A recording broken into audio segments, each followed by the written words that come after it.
और जो ये कंसल्टेंट्स में भी ज़ाहिर है बहुत सारे आमतौर पे स्कैमर्स भी होते हैं। तो इसके बारे में कुछ बताएँ मतलब देखिए कि फॉर अ स्टूडेंट ज़ाहिर है बेचारा एक जो इंटरमीडिएट या अंडर ग्रेजुएशन भी करके आया है तो उसकी इंस्पिरेशन होती है यार कहीं बाहर जाएँ एंड देन वो इस तरह के लोगों के हाथे चढ़ जाते हैं। तो क्या करना चाहिए उनको ये इसको अवॉइड करने के लिए आमतौर पे? देखिए स्कैम तो बिल्कुल होता है, इसको अगर अंडरस्टैंड करें तो जब आप बाहर जा रहे हैं तो कोई भी चीज़ किसी के हाथ में 100% नहीं है। मतलब एक बड़ा कंसेप्ट चलता है गन वीज़ा ये वो।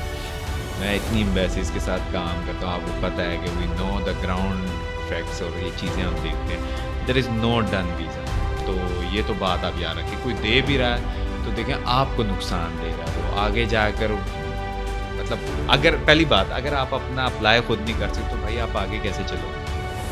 अगर आप खुद नहीं अपने लिए रास्ता तलाश कर सकते तो आगे कैसे करेंगे? हाँ, हमारे बीच में तो यही है कि हम तैयार होकर आते हैं, वालिदैन ने हमें सपोर्ट किया तो हम आगे सोचते हैं आगे भी कोई भाई हमें सपोर्ट कर देगा, तो वालिदैन के पास पैसा है ये। थिंग इज़ दैट कि ठीक है वो कुछ एक हद तक तो चलाएगा ज़िंदगी में, आपको कभी तो कंट्रोल लेना है अपना। और यस स्कैम तो होता है क्योंकि देखें जब कंसल्टेंट आपके लिए अप्लाई कर रहा है तो यूनिवर्सिटी एप्लीकेशन उसके हाथ में नहीं है उस वक्त। चलें है भी सही, वीज़ा उसके हाथ में नहीं है। वीज़ा अथॉरिटी आर डिफरेंट, वो एक इंडिपेंडेंट होती है।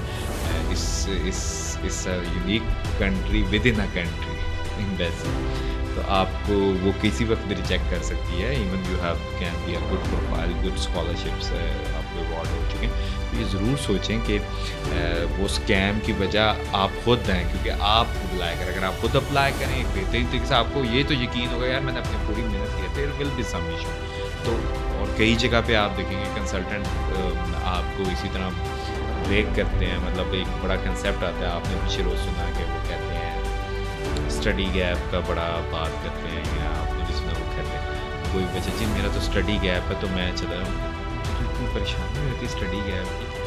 मैं परेशान होकर कहता हूँ कि ये हो क्या रहा है। मतलब स्टडी गैप से मुराद ये है कि आपने अपनी 3 साल 4 साल पहले एजुकेशन कंप्लीट की थी, अब आप जो है फर्दर एजुकेशन के लिए जाना चाहते हैं, राइट? तो उसको आप स्टडी करते हैं। जी बिल्कुल, वो consultants and people who want to earn the money उनसे पैसे खींचना है। कहते हैं यार आप तो जा ही नहीं सकते पढ़ाई करने, वो तो मुल्क कहता है कि आपने बैचलर्स किया तो फ़ौरन आ जाएं और मास्टर्स किया तो फ़ौरन पीएचडी के लिए आ जाएं। भाई उनको तो रोबोट चाहिए, वो तो इंसानों को चाह ही नहीं रहे कि जिसने बैचलर्स किया फ़ौरन भागता हुआ है मास्टर करे पीएचडी करे। मेरा भी ये छोटा भाई है, उसकी भी रिसेंटली अंडर ग्रेजुएशन से कंप्लीट किया है और there is a push within the family उसके ऊपर बेचारे पे कि वो फ़ौरन से जो है ना मास्टर्स में एडमिशन ले और मास्टर्स जो है ना वो अपनी एजुकेशन कंप्लीट जो है वो करे। वेयरएज़ मेरा ये मानना है कि आमतौर पे अंडर ग्रेजुएशन के बाद भी 1-2 साल आप एक्सपीरियंस लें व्हाटएवर, उसके बाद आपकी थोड़ी डायरेक्शन भी समझ आती है आपको, आपका थोड़ा वर्क एक्सपीरियंस होता है, आपका थोड़ा माइंड ओपन होता है और मेरे ख्याल से उसके बाद अब अगर आप डिसीजन लेते हैं ना कि अच्छा मैंने फर्दर एजुकेशन करनी तो मैं किस चीज़ में करूँ, तो वो शायद ज़्यादा आपको it helps you to make more informed decision. तो इसके बारे में थोड़ा बताएं।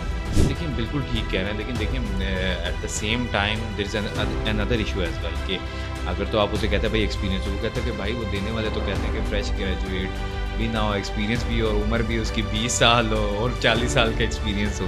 ये भी तो it's not just one job, her job आपसे यही कहती है कि यार 20 साल उम्र और 40 साल का एक्सपीरियंस। तो ये तो प्रॉब्लम है हमारे साथ बहुत ज़्यादा कि हम ये अगर कहें कि भाई एक्सपीरियंस रिक्वायर्ड, तो यही होता है कि जब बच्चा पैनिक होना स्टार्ट करता है वो कहता है यार मैं एजुकेशन की तरफ आ जाऊँ, और यहाँ से इशू बिल्कुल आप ठीक है ना। देखिए मैं इसके बारे में कहूँ प्रॉब्लम्स तो हैं, ऑब्वियसली एक्सपीरियंस है everyone says and students also understand, लेकिन उसको कोई जॉब ही नहीं दे रहा बेचारे, तो वो तकरीबन 6 महीने साल वेट करेगा आगे, तो वो कहता है मैं अब क्या करूँ, नहीं होती तो फिर वो कहता है अच्छा मास्टर्स में करता हूँ। तो मैं उस बारे में ये कहता हूँ बिल्कुल देखिए आपको फारिग रहने से एक चीज़ तो समझ आती है कि मसला किस जगह पर है या प्रॉब्लम क्या है। कुछ ना कुछ master is a terminal degree, अब टर्मिनल बन जिस हम बैचलर्स पहले होता था, अब मास्टर्स एक ऐसी डिग्री उससे आगे ना पढ़ें भाई जब तक पूरी तरह दिल ईमान आपका सीधा ना हो कि मैंने आगे पीएचडी के लिए जाना। लेकिन अगर आप मास्टर्स के लिए